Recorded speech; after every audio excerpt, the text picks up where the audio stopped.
What's up, everybody? I'm Cassie Hart, and today we are going to be doing a AMA stream, followed by our normal dev stream topic. But I imagine a lot of you are here specifically for the AMA parts, so we're going to make that the primary focus for today. Just to get started, as we do every session, we talk about the mission. The mission of Quilibrium is to secure every single bit of traffic that goes over the web, whether it's in service of applications on the protocol, in service of other protocols, or in service of the general web itself.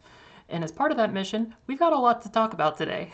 So let's go ahead and get started by talking about just quick updates.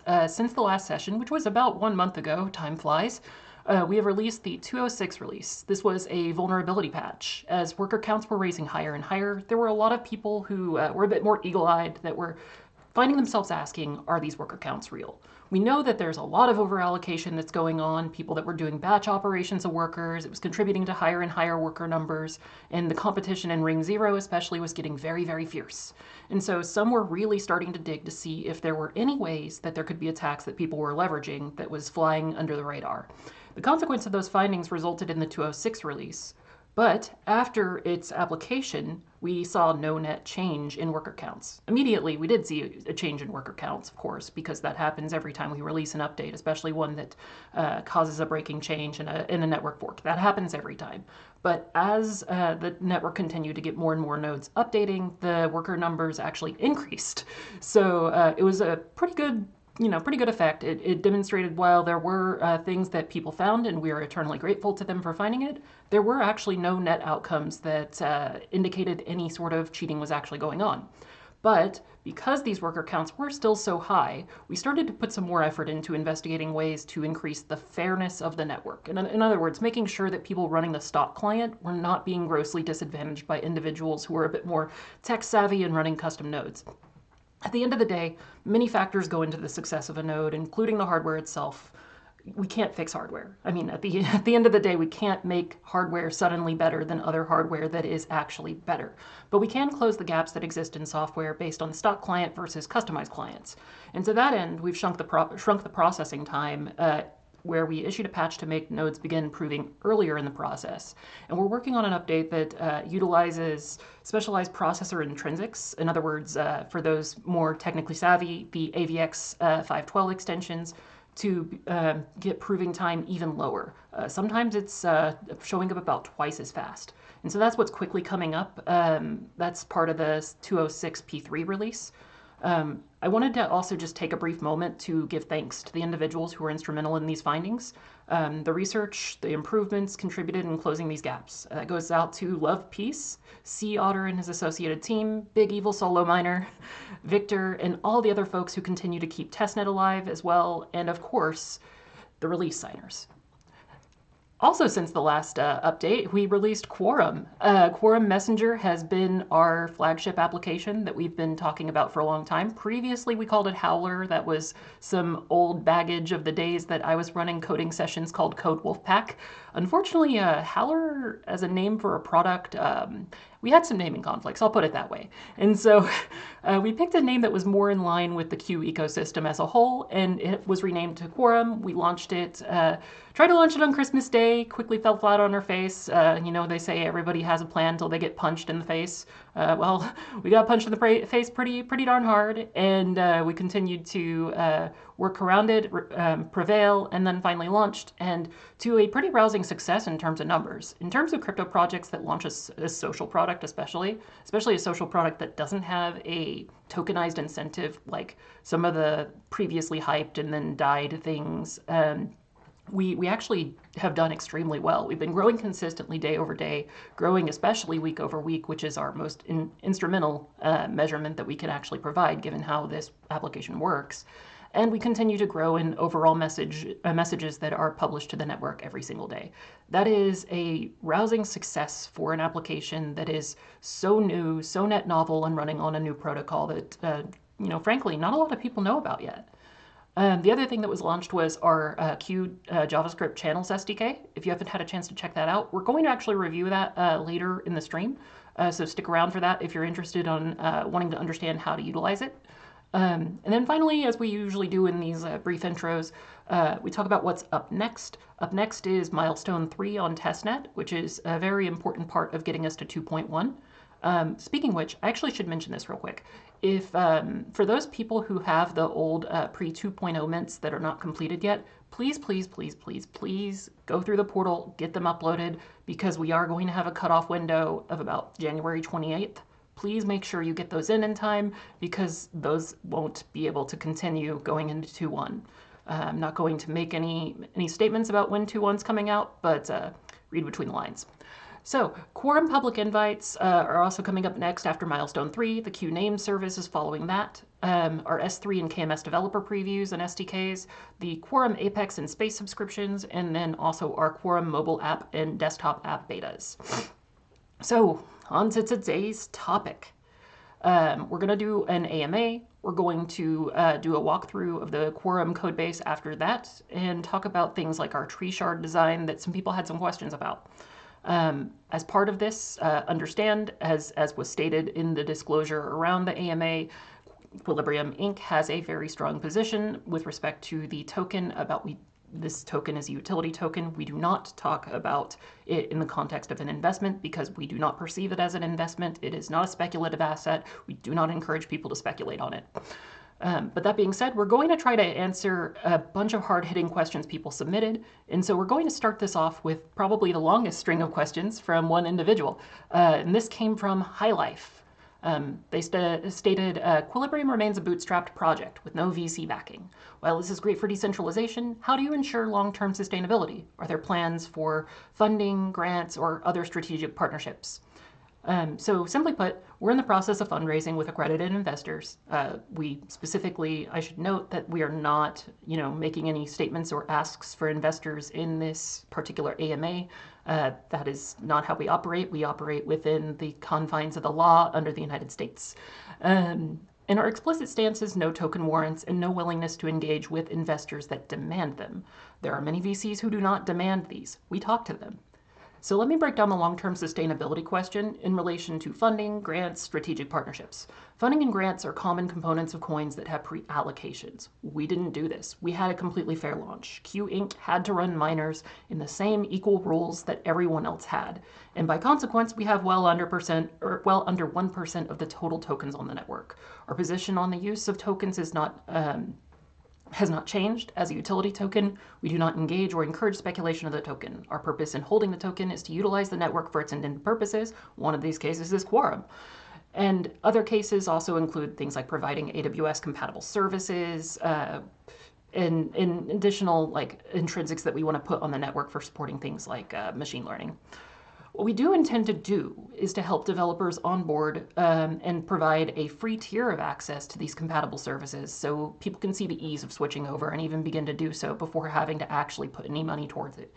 And so in that same vein, we have been, of course, when we were running miners in the earlier days, we choose not to right now because things are so complicated and nebulous that we don't want to, potentially be seen as having a strategic advantage when we don't. But we still don't want to create that type of narrative, so we don't run miners right now. But we do want to at least be able to have the token supply that we currently have as Q Inc. in order to facilitate the utility of the network that we are going to be providing through these SDKs. Additionally, our strategic partnerships have been focused on who need these services basically yesterday, let alone today. The biggest set of customers that we've been talking to immediately onboard are wallet as a service providers and decentralized apps that are using S3 to host their front end. And this is what part of the whole mission of in service of other protocols. For those who have never launched an app on networks like Ethereum or Solana, etc., when you launch a decentralized app, you put a contract on the network. And that contract is some very small application code because these networks cannot execute particularly complex applications, or if they do, they can't do them cheaply.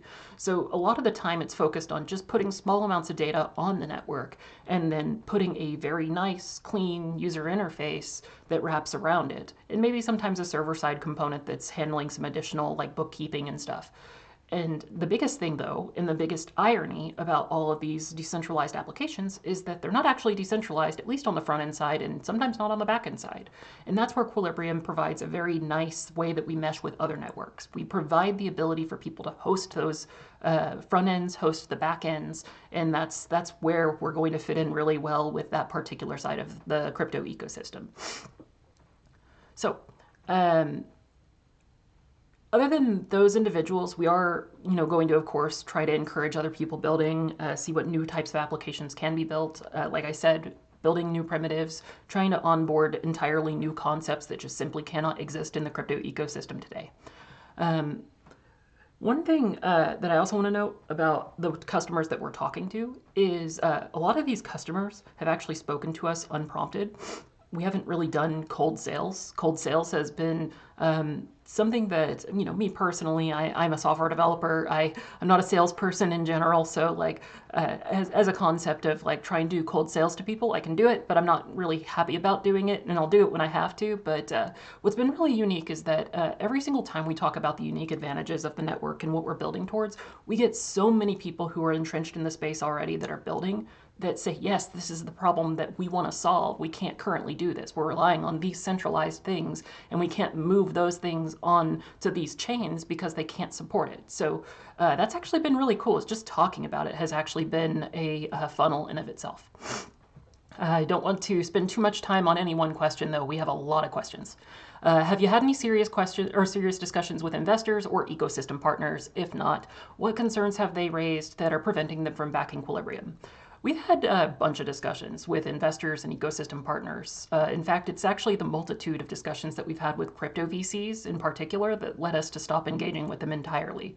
If you've never raised in this space, or especially never raised in this space without accepting a token warrant, this is a side of the industry you will be completely blind to. Like, it's just not something that's spoken about, and this is kind of by design. If the curtain were kind of ever pulled back about the way crypto VCs behave, you'd kind of find yourself as disgusted with them all as I have been.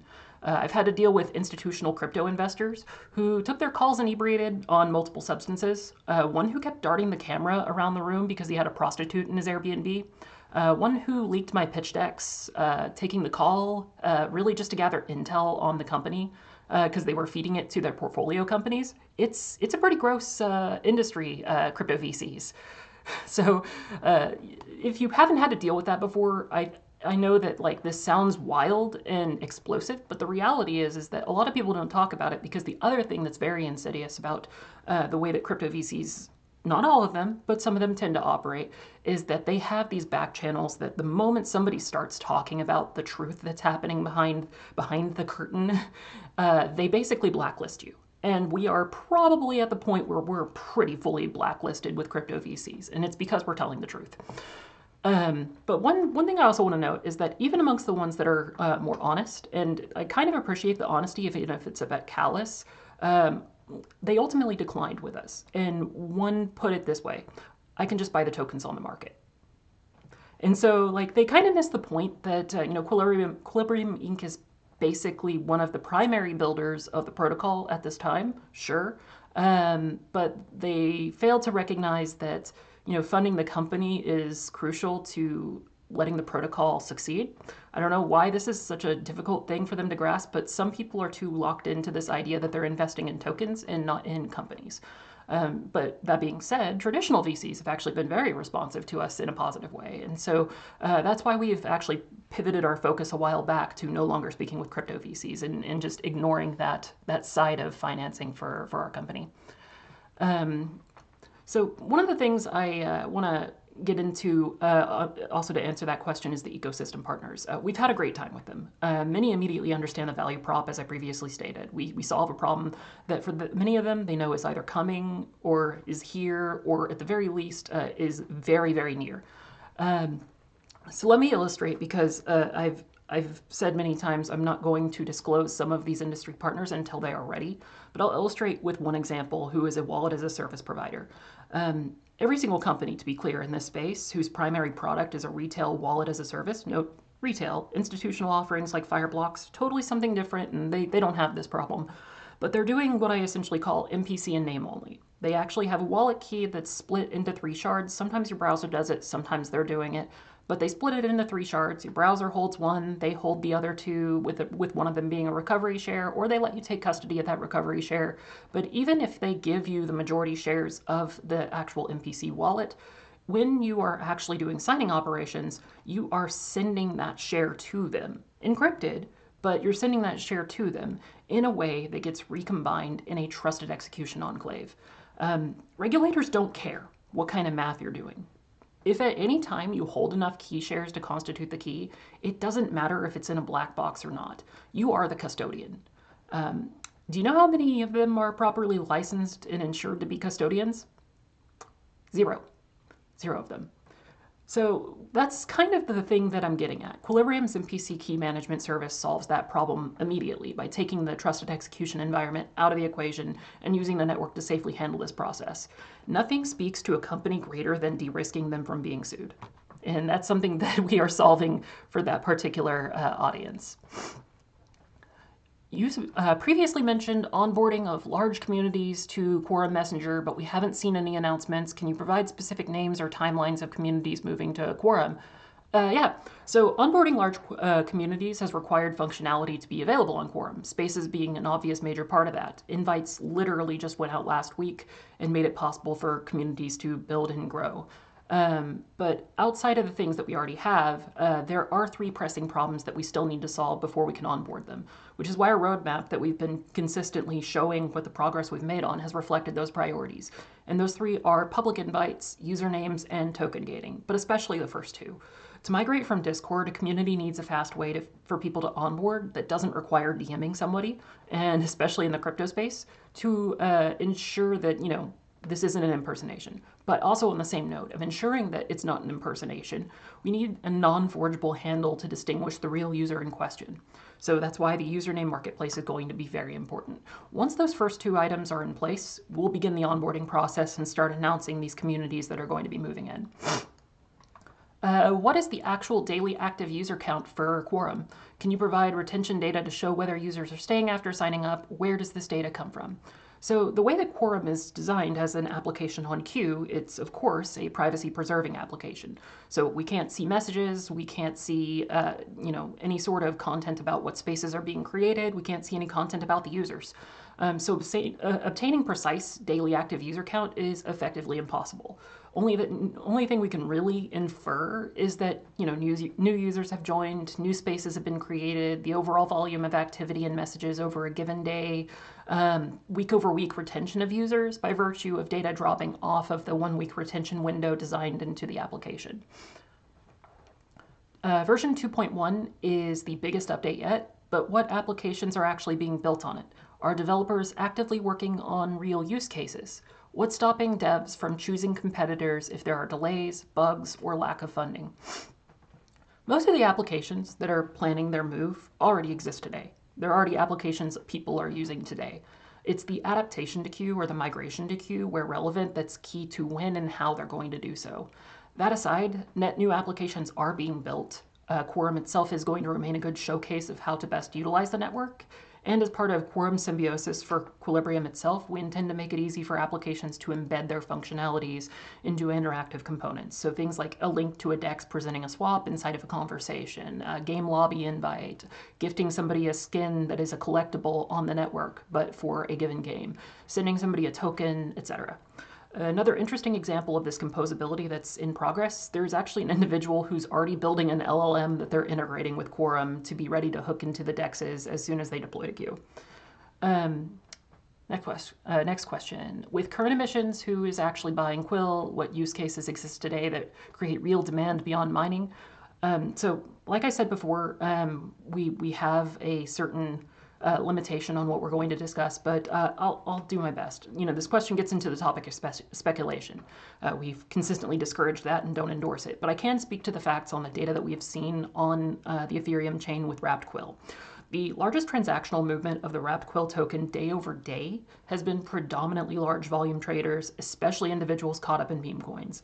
And I'm sure everyone at this point has seen a particular meme coin that was launched just a couple days ago that has basically sucked the liquidity out of every other small cap coin and small cap meme coin on the market. It's been kind of frustrating to watch, mostly because I cannot imagine how people who are getting into that must feel the moment that Trump launched the Melania token as well and had its corresponding effects. There are many ramifications, though, that you can infer from that regarding the volatility and behavior of individuals that were doing that with respect to wrapped Quill. Regarding network-related token usage, we are going to be launching the QName marketplace that will be crucial to providing unforgeable identities on the network. And getting those QNames requires purchasing them in either Quill or Wrapped Quill. This is something that's immediately useful for Quorum, but is going to be useful for other applications on the network because a unique unforgeable identity is something that is very valuable, as we've already seen with the Ethereum name service on Ethereum, although they have the other consequence that their data is completely public. We tend to prefer privacy preserving. Due to the exponential nature, though, of social connections between people and the public invite links that we're going to be adding to Quorum, you can imagine very quickly the nature of how dramatically ramped up user onboarding is going to be, and the immediate need for QNames will quickly transform into an existential need for QNames in order for these communities to properly operate.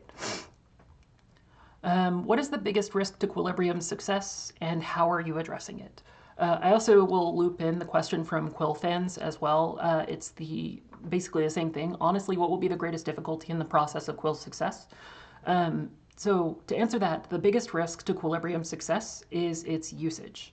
And we're directly addressing that. That's why we're pushing hard on growing the application that made Quilibrium need to exist in the first place. Rolling out API-compatible services also to help companies that need to address their own existential risks to help them also succeed. Speaking to the risk factor in different axes, though, on product, Quorum is constantly growing in usage. In less than 3 weeks, the state of the application has grown more weekly active users than most crypto social products, including several who've raised tens of millions of dollars from VCs. But even for the apps out there with more active users at the moment, our feature set has now outclassed all of them. And if you're not using a lot of these apps, you probably don't know that that's the case, or you maybe don't believe me. So I'm actually going to show you. Let me illustrate with the state of the industry currently with one of the poster children for chat-based apps, XMTP. Their team raised $50 million over 2 rounds. Here, let me pull up what I experienced when I was trying to see what it was like to onboard and use it. So yeah, their team raised nearly $50 million, and given who's on their cap table, you already know the answer to did they take a token warrant question. They partnered with a staggering number of big names, and by virtue of those integrations, they boast 2 million connected users to their accounts. The number is actually 19 million, but they remove any accounts with no connected ETH identities. And although they don't actually that's such a weird thing to me. They don't boast their actual usage. They don't talk about how many messages go over their network. And so I'm going to show you why. So this is a screenshot of what it's like to use XMTP on one of the biggest connected applications, Coinbase Wallet. If I can drag it up here. This is what it's like. It's just all spam. I have had maybe a couple messages that have actually come over XMTP on Coinbase Wallet, and that's about it. This is what it's like to actually use that product. And then their flagship application, Converse, which enables things like group conversations, is currently so buggy that sometimes you'll have messages that pop on top of your own messages, and it goes in and out of order in super weird ways. But it's not very usable. And I've previously had other criticisms about them, but these are some of the most egregious. I also have some questions about the security of their approaches, but we'll get to some of that in a sec. So now that I've got all that shown, I'd like to remind you for a second. That's $50 million of crypto VC money at work, compared to Q, which, you know, we've got a round in progress, not yet closed. Some people call us a one dev team, even though that's not really true. We're working from our cave with a box of scraps. And if you've seen Quorum Messenger, the difference is night and day. I want to also just take a moment because I do actually know the founder of XMTP. So Shane, if you're watching, I really only mean this comparison to demonstrate what's table stakes for a chat app. It's not meant to be a drag targeting your team. I know you've got a brilliant team. I've talked to them before, obviously. I pitched Triple Ratchet to you guys every single crypto chat app on the market until Quorum has came out has basically been exactly like this. So I have immense respect for you and your team. It's just a demonstration of the current situation and behavior of the product. Okay, on protocol.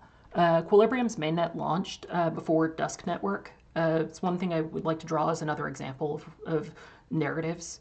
It had the unfortunate coincidence that our major version code name for 2.0 was Dusk. Totally coincidental, unfortunate, but it has led a lot of people to compare. Some fudded our project saying it's not mainnet, it's glorified testnet.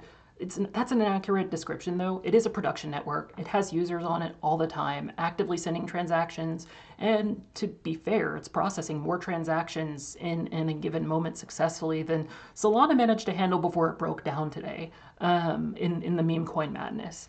And it has a production application that's actively integrated with the network in the form of Quorum. So why do I bring this up with respect to Dusk?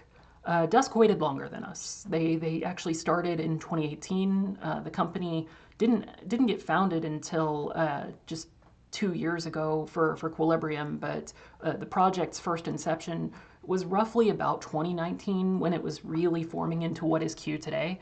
They also launched just this month, but they had crypto VC money behind it, $10 million. They announced multitudes of demos, partnerships, so many hackathon events. And by the way, these partnerships, they announced them by name rather than working with them in private and waiting for them to be ready. These are things that people demand out of us. But what does Dusk look like now that it's launched?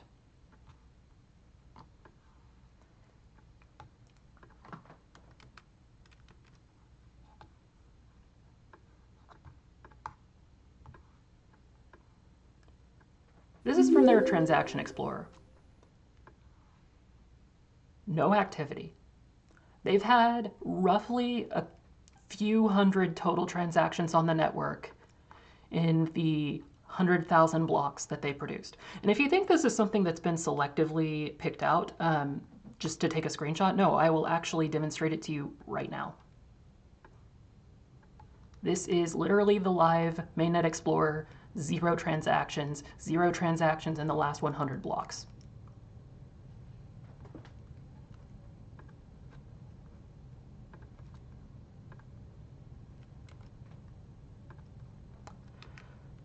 So these are some things to think about.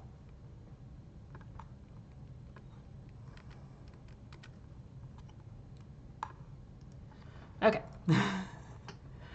So one of the things that I just want to point out when I'm demonstrating these various axes is that a lot of crypto at this current time, because crypto is so small and there is a very strong social component that's active on platforms like Twitter, a lot of it is narrative driven in these conversations, and it's important that people stop falling for metas.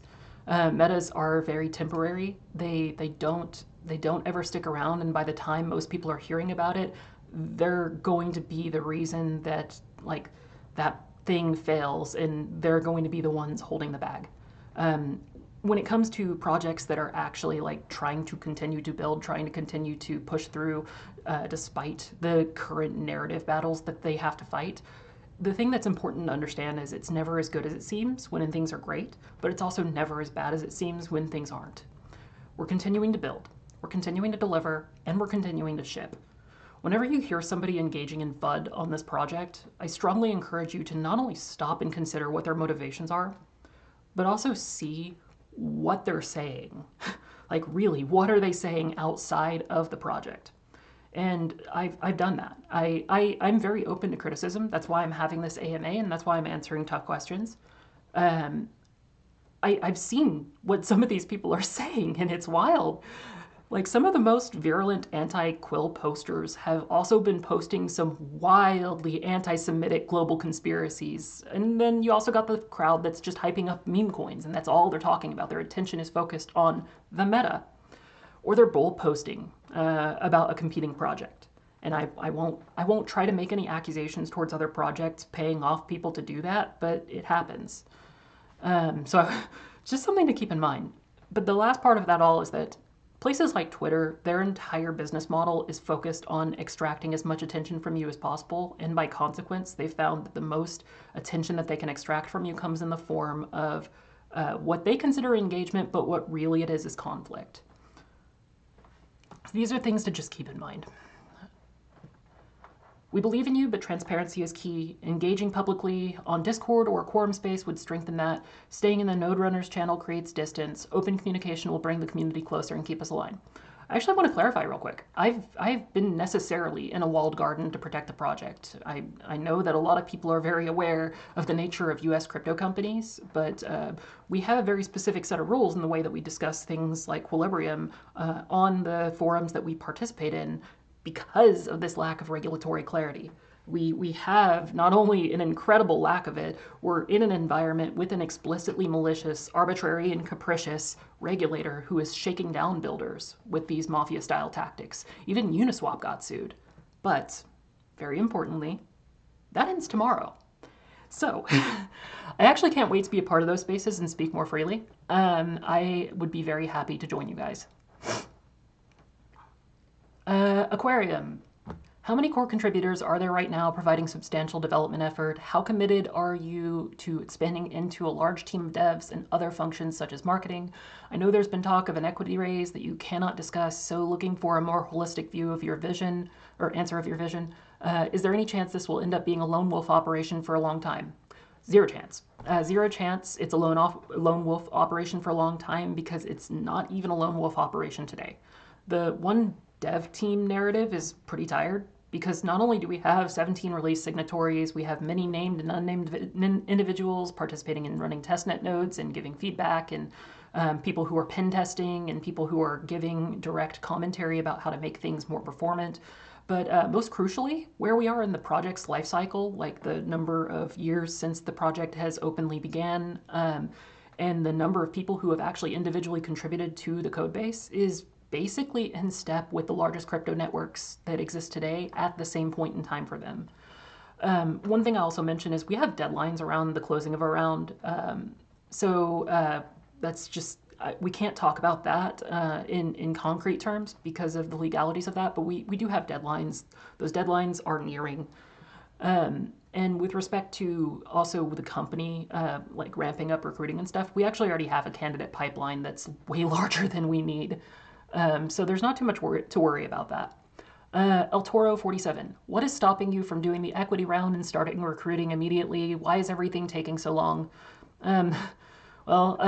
Fair, acknowledged. I'm not sure where you are in the world or what your experience is with founding a company, especially in the United States, and raising for it or building an net novel protocol with the aims of scale that we have. But just to answer the question directly, we are doing the round right now. It is in the process of completing. We already have a candidate pipeline, and the rate of progress that we're actually making on the protocol itself is extremely fast given all that is in flight. I don't know if that's going to answer things the way you want, but it's the way it is.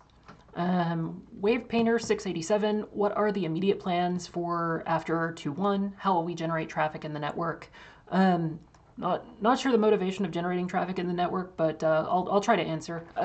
Immediate plans after 2.1 is essentially trifurcated.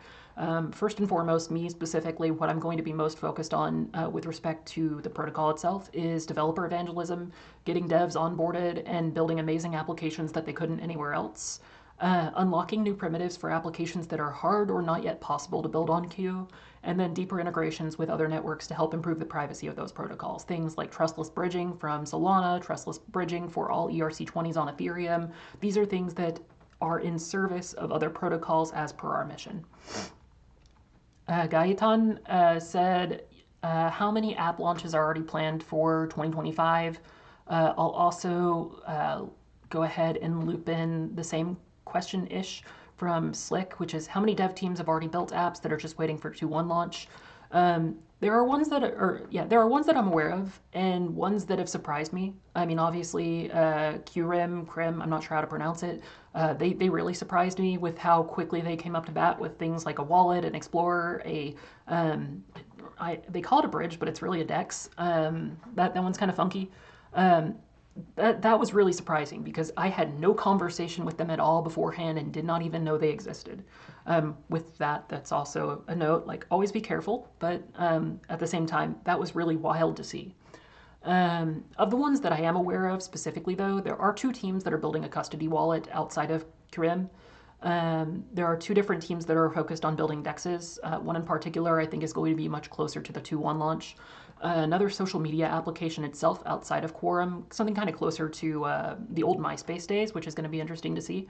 One wallet as a service company, a few collectibles projects, and also another protocol, like an entirely different protocol, that's planning a migration to Q as part of if I said that, it would reveal it, but basically they have an existential risk with the way they designed their protocol, and Q solves that for them.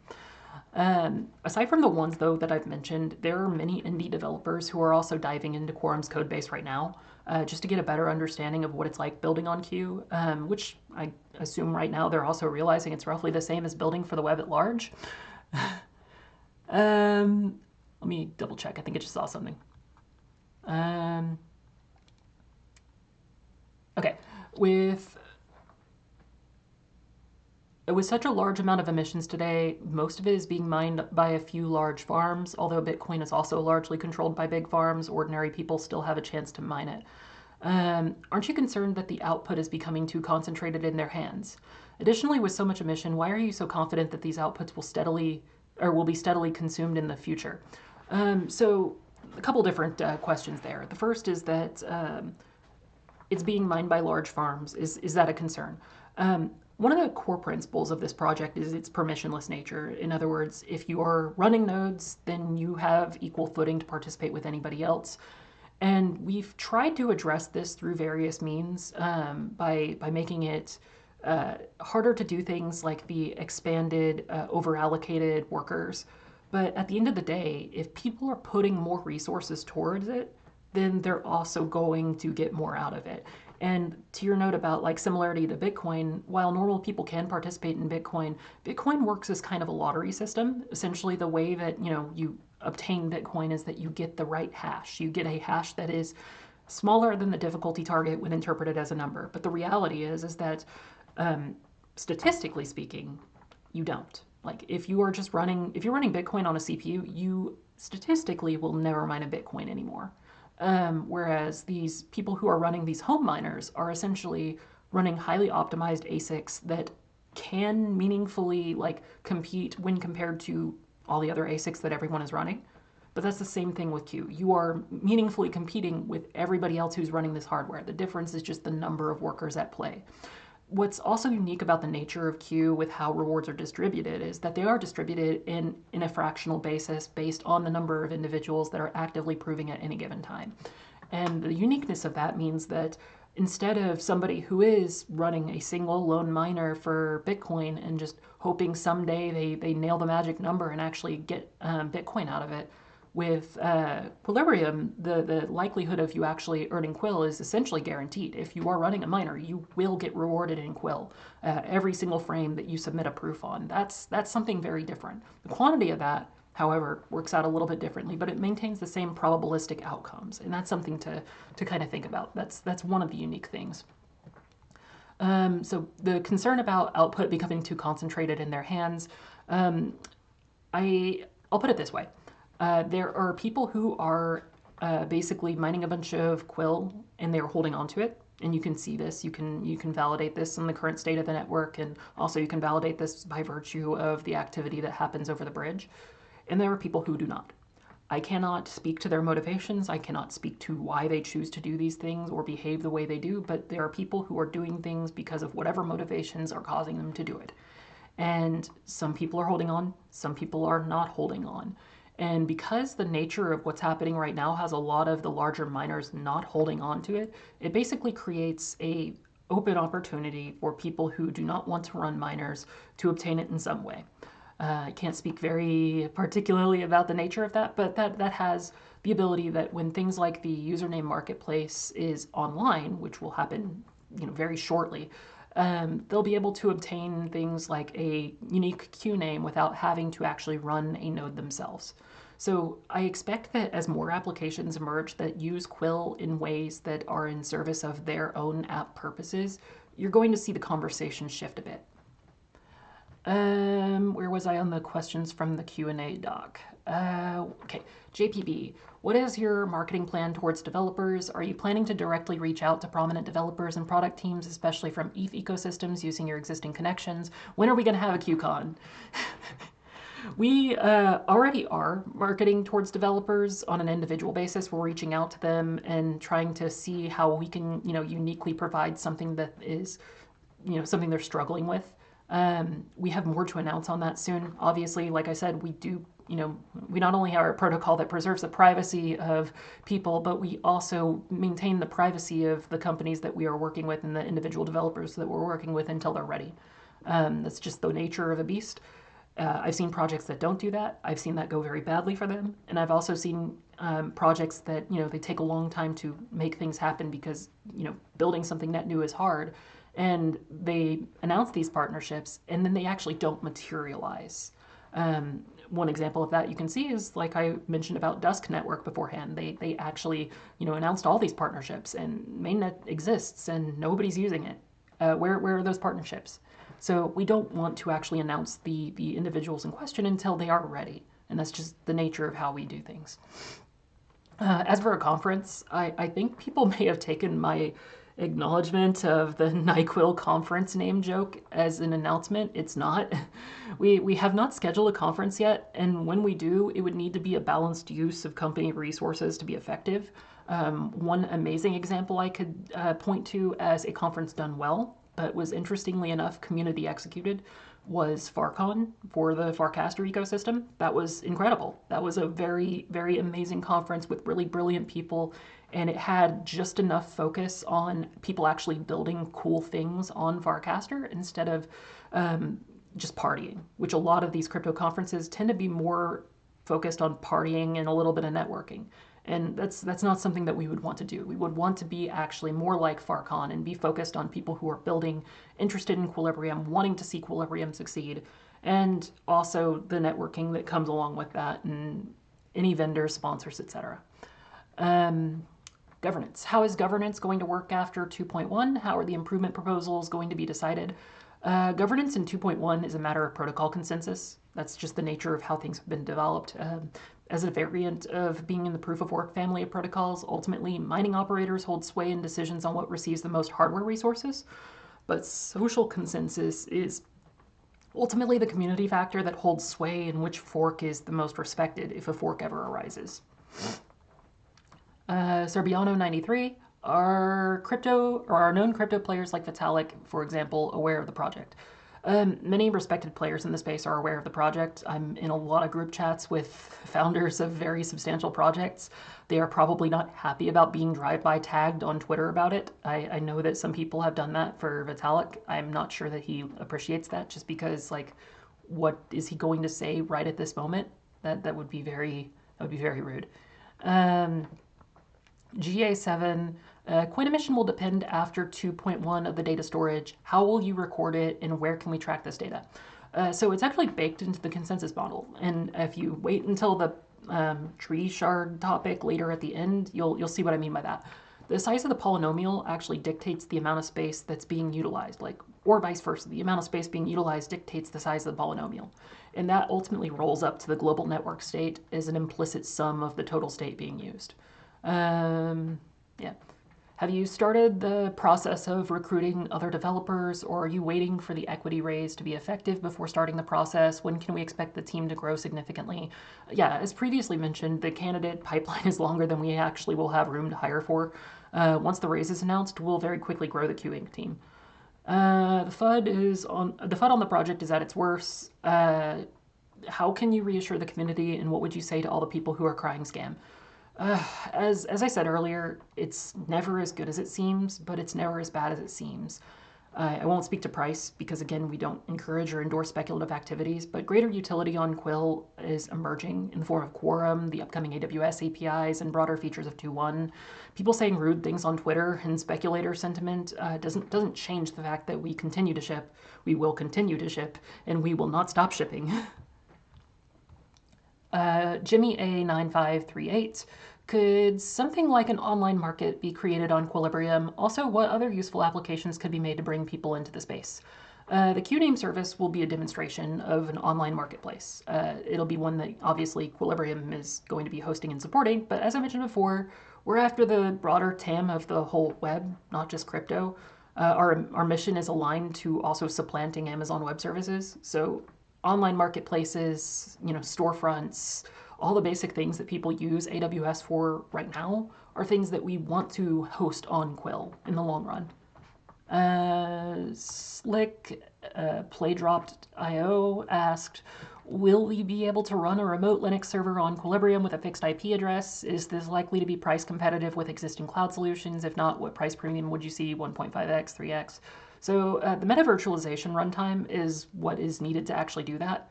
When it comes to the meta virtualization runtime, it's hard to say at this time what it's going to be priced at, but in terms of competitive pricing, really what it comes down to is real-world data when it's launched. Our dynamic fee market is going to ultimately rule the roost on how much Quill needs to be spent in order to do certain things on the network.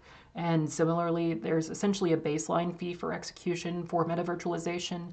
What that baseline fee's multiplier is going to be, it remains to be seen as the network continues to grow and thrive. One time asked, hi, can you share a brief overview of the current roadmap, Dawn, Dusk, Equinox, and Event Horizon?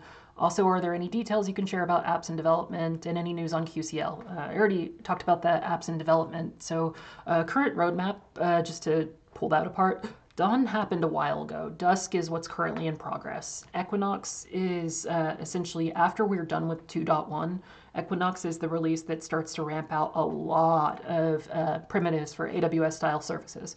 Right now, with our QCL application runtime, we are supporting general application development, but there are always going to be things that in a generic MPC execution runtime is going to be slower than having very purpose-built primitives for it. And so shipping out those primitives are going to be, specific purpose-built for things like the Equinox release and the Event Horizon release. And that's kind of the gist of it. We're planning on targeting the meta virtualization runtime for Equinox. We're also planning on video processing and image processing and sound processing for the Equinox release. The Event Horizon release is where we're going to start to get into really complicated machine learning primitives. The tech is already there, technically even built into Quill today. If you look at the RPM crate inside the repository, that's actually one of the most crucial pieces required as a primitive for supporting secure machine learning, because most of machine learning operations is utilizing essentially what is matrix multiplication, and what the RPM library is a secure matrix multiplication library. GA7 asked, when the network is truly decentralized and open source, will it be possible to have a real AI agent, training and inference, capable of assisting us in our everyday tasks? It will be very interesting to have it while preserving anonymity and privacy. If so, when is this planned? Yeah, like I said, we're aiming for the Event Horizon release to be the one that focuses on things like machine learning primitives, primarily because machine learning primitives require a lot of compute, and we're going to continue to grow in overall compute on the network. So focusing on that this soon would potentially, basically strangle the network in terms of where the most resources are being utilized, and it would not be very good for application growth. So that's kind of where we're piecing things out in terms of the overall priorities. Also, I want to go back to the question by one time, because I feel like I didn't fairly answer that. Any news on QCL? I talked about it, but I didn't talk about the news on it. So sorry about that. With regards to QCL, that's actually part of our combined milestone for Milestone 5 release for Testnet. We are going to be doing the Milestone 3 release for Testnet tonight, basically, like in the following hours after this AMA. So Milestone 4 and 5 combined is when QCL is going to pop up. Okay. Slick asked, assume I make an NFT contract for Quilibrium. This would be in the form of a QCL application, correct? Assuming it's a 10,000 NFT pixel collection with a total size of 1.48 megabits. It's a lowercase b, but I'm going to go with megabytes just in case that was actually what was meant. How much Quill would I expect this to cost to deploy? What are the ongoing Quill fees likely to be for keeping this collection on the network? Are the fees for minting and ownership changes incurred by users? Yeah, so I really appreciate that because that actually has like specific numbers that I can work with. Roughly for the baseline fee based on the network state, and especially that small of a size based on the current network state, that's roughly 0.0002 quill. But the multiplier of the dynamic fee market is probably going to be close to about 100 at the near beginning. So to deploy that contract, it would cost roughly 0.02 quill to deploy under permanent deployment. Regarding fees for minting and ownership changes, the fees for minting and ownership changes are a active execution. If minting and ownership is constructed such that the data is already present, so in other words, if you are creating this pixel collection and have more data around the deployment of the application by pre-structuring all 10,000 of those NFTs with all the ownership info in terms of overall size that you would put into it, then the actual change for minting and owning and transferring that content would be much, much lower. But the act of actually interacting with an application and producing that data on the network would cost more because it's creating new data on the network.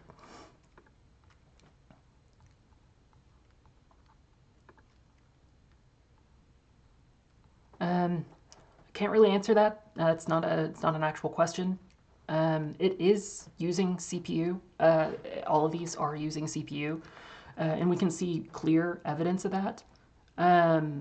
Mostly because if you were to, for example, if you were to implement the Wesolowski VDF on CUDA-based runtimes like GPUs, you just cannot execute it as fast as a CPU can. So the individuals that are running very large clusters are running very large CPU-based clusters. And another thing that you can see as very clear evidence of that is that the mining pool operations that also exist that cover a whole bunch of different coins, but Quill is part of it. As part of their onboarding for people running, basically those flex miners, they are running CPU mining code. They are not running or deploying CUDA-based code for Quill. It doesn't make any sense to. So that's actually the nature of the beast. You just have a lot of people running a lot of workers. Okay. Based on your experience at Coinbase, how easy do you think it is for exchanges to implement native Quill trading from a technical perspective? Do you think the fact that Quill is not a blockchain will cause any issues? No. So that's actually the kind of key point about the Quilibrium design is that I'm coming from the experience of working at institutions like that, and the nature of the beast for them, what causes them to decide from a perspective of whether or not they would even list or support an asset has nothing to do with the technical complexities involved. While it matters for how they do it, it doesn't change the fact that, if it's interesting enough, they're going to do it, provided they legally can. And so Quilibrium, like the design of the network and the nature of it being privacy preserving, creates an interesting problem. Like for a highly regulated exchange like Coinbase that's very risk averse, when you talk about something that's privacy preserving, it immediately gets, a legal department to just hit the brakes. And that's kind of the nature of the beast with any sort of privacy token. But the unique attribute of Quilibrium, and one of the reasons why we designed it the way it is that it enables compliance in the nature of being able to prove that a token has not been transferred hands from a particularly known bad actor.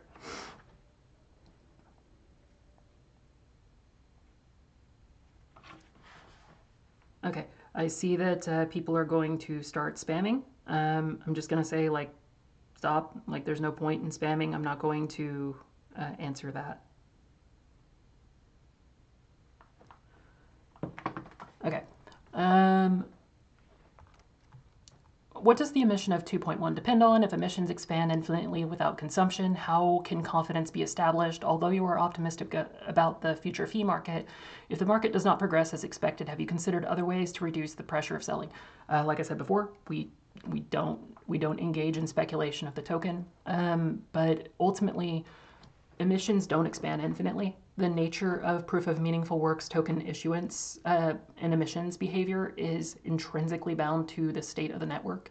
And as miners operate on the network, they are growing the state of the network. And so by virtue of the coins that are being minted. And so ultimately, even if the only activity, which obviously won't be because Quorum exists today, but like even if the only activity was just miner activity, you will eventually incur enough state that emissions would completely halt for this generation. And so that's just the nature of the beast. It is a certainty that that will continue to decrease.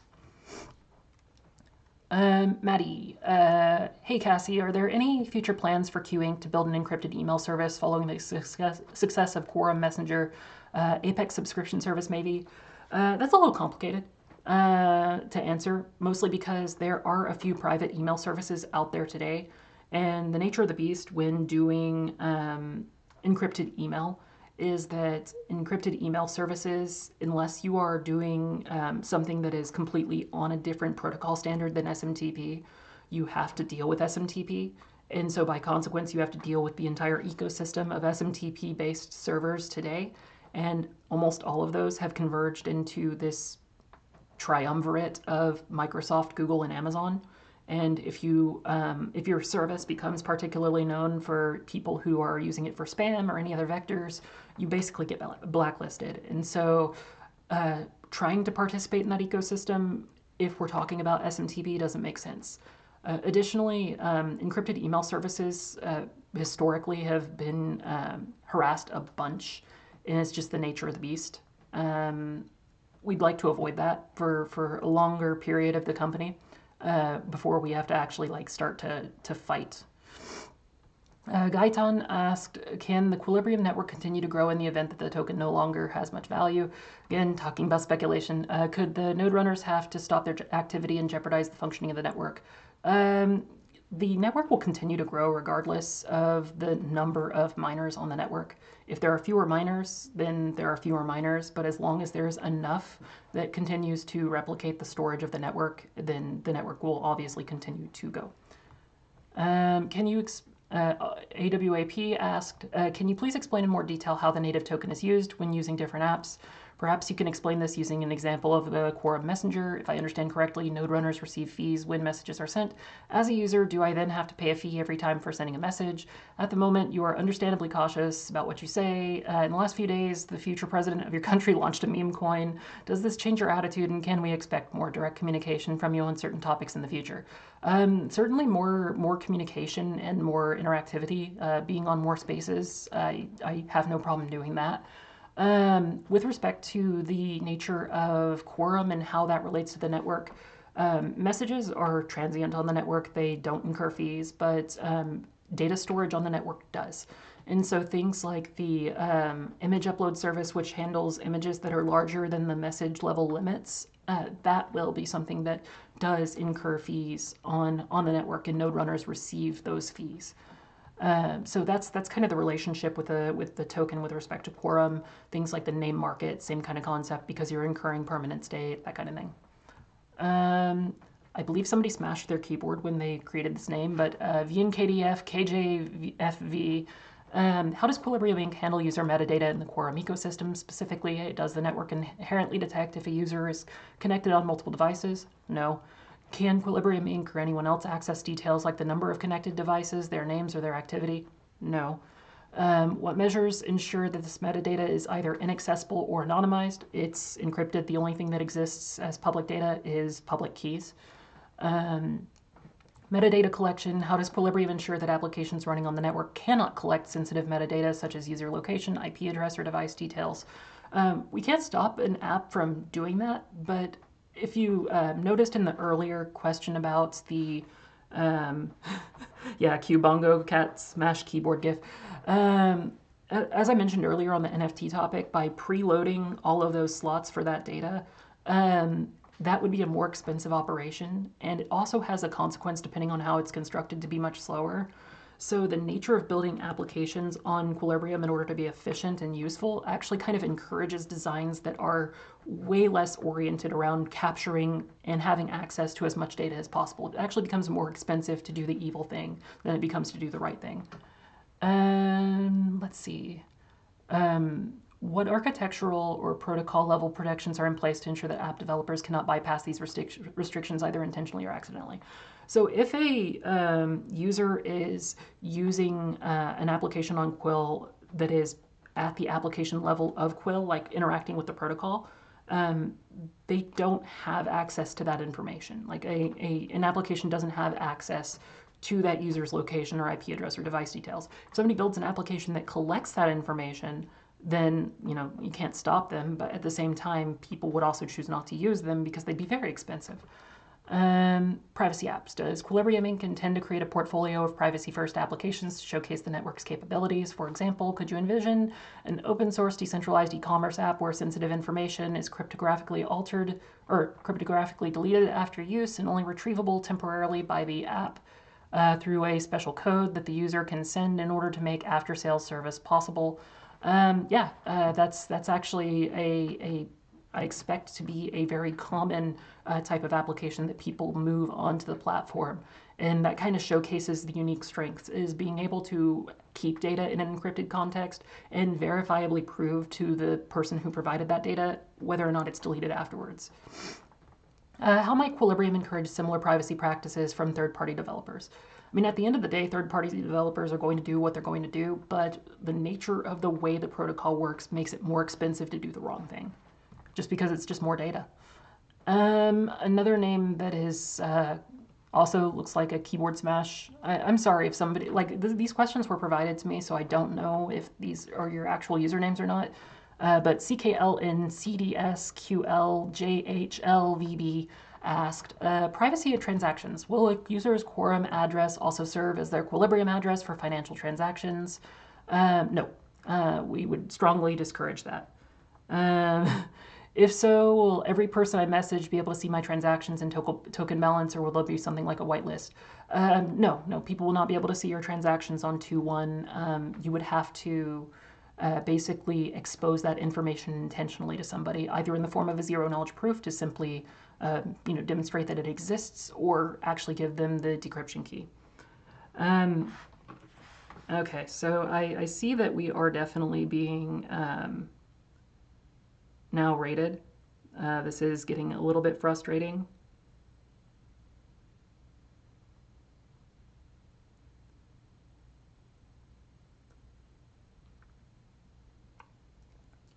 All right. What sets Q apart from the plethora of privacy-preserving networks getting ready to launch in the industry? Well, a lot of them, they have some interesting hackathon stuff, but other than partnership announcements, which we've seen historically don't have as much substance as we'd like them to have, time will have to tell. Like we are at an interesting precipice where we have a bunch of new different privacy preserving projects that are all joining at once. And so ultimately, we are literally witnessing history. So speaking to that is going to be a question of what will people build? Who are they going to choose?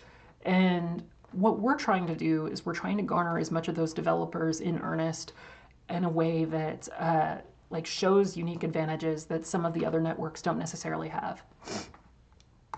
Let me make sure where I was on the original questions. Will Quilibrium Inc. exclusively develop open source applications? Yes. How will Quilibrium maintain its commitment to open source values over time and avoid the risks seen in organizations like OpenAI, which began with open source ambitions but later shifted to a more closed model? This is actually a really important thing, and it's the reason why we chose the license that we chose. The license that we chose is the AGPL. And the reason we chose the AGPL is because historically some projects that become very popular, like for example some databases that became very popular, that were licensed in a more permissive license, like the GPL itself, ended up getting co-opted by companies like Amazon, and then they'd make their own improvements, but because of the nature of the license, they don't have to contribute it back. And so they are literally bootstrapping their own company services on the backs of people who are working on an open source project and not being paid for it. Quilibrium Inc.'s approach is different. We are using the AGPL exclusively to prevent companies like Amazon from encroaching on our space and being uncompetitive. But additionally, from a marketing perspective, the way that we are setting up that license is not with a contributor agreement. And that's one thing that a lot of people will see when participating in certain projects where they have like the AGPL, they will have what's called a contributor license agreement. And what that CLA actually does is it kind of takes away the point of a license like the AGPL. It basically says, if you contribute to this project, you're assigning all copyright to us. And what's interesting about that is if you do have a license that has that kind of approach and that kind of agreement, then you could at any time as a company relicense and become closed source. And so that's why we don't do it. We have the AGPL in effect because we want to ensure that everything stays open source and people are required to contribute back, and that includes Q Inc. Equal treatment of participants. Will Quilibrium Inc. operate under the same rules as any other entity on the network? For instance, will it need to pay transaction fees for messages on Quorum or running apps? Will it be possible to build apps and use them instantly after 2.1, or will it be like Spaces, which had to wait for an invite? It's possible for people to build apps and use them instantly after 2.1. It's possible to create spaces on Quorum. The nature of the invite system was just a consequence of trying to roll things out. So public invite links basically works the same way as the current invite links. The difference is the round trip of communication between peers required to actually complete the loop. In terms of operating under the same rules as any other entity on the network, we always have, we always will. So with respect to something like Quorum, for example, when people upload files or images, we have to pay those fees in Quill. And so that's partially why we're doing this concept of Quorum Apex, which is our answer to Discord Nitro, so that when something does have to incur state on the network, we do have the ability to pay those fees. Oz, as I'm not sure how that's pronounced, asked, are incentives to developers that contribute to open source software like Quorum a common occurrence? Just thinking the quicker that Quorum was feature rich and up to speed with Discord, the better for the whole project. As first impressions mean a lot. As first impressions mean a lot, and is an example of the capabilities of the network. Are you onboarding, or if you are onboarding people and the user experience is average, they might just stick with Discord and might not come back? What if all of the needed features were put on an official list and there was a reward put on them for everyone to see, and whoever completed the task they won, or the task won the reward? Would this help to fast track development? Is it worth paying to try to expedite development? And would the community fund consider funding this? I can't speak to the community fund on that, so that would be an open question. But with respect to what we're wanting to do, we are wanting to actually incentivize contributions to Quorum. Finding the right way to do that is going to be an interesting challenge. If you've seen any protocols in the ecosystem, you'll see that a lot of them have like these types of bounties, like not bug bounties, but sort of like, protocol rewards, like you complete this, you get rewarded in the protocol's token.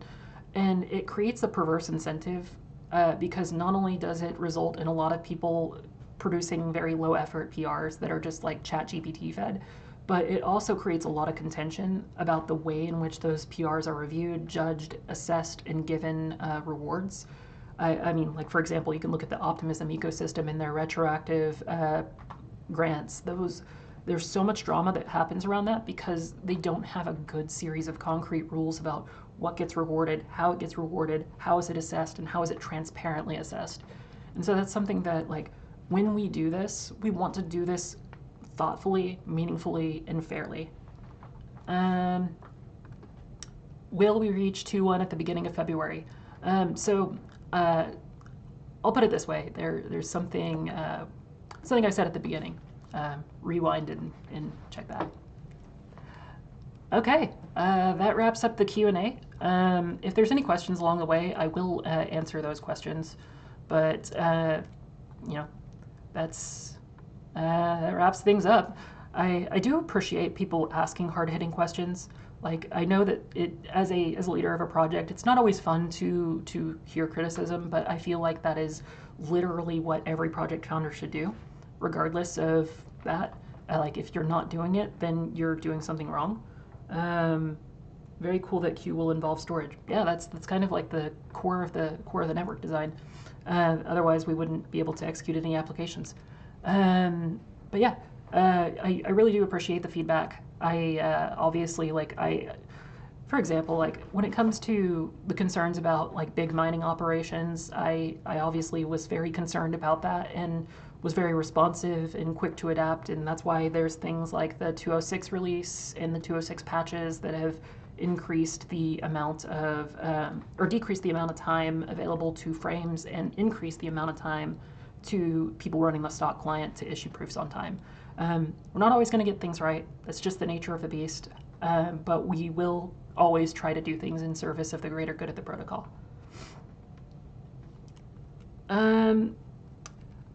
I don't know if that's a troll question or not, but comparing a protocol that's actually putting work into something versus a meme coin and trying to assess any sort of statement of value, that's, I don't know, it's just kind of a weird question. Like, don't fall for narratives because those narratives eventually bite you.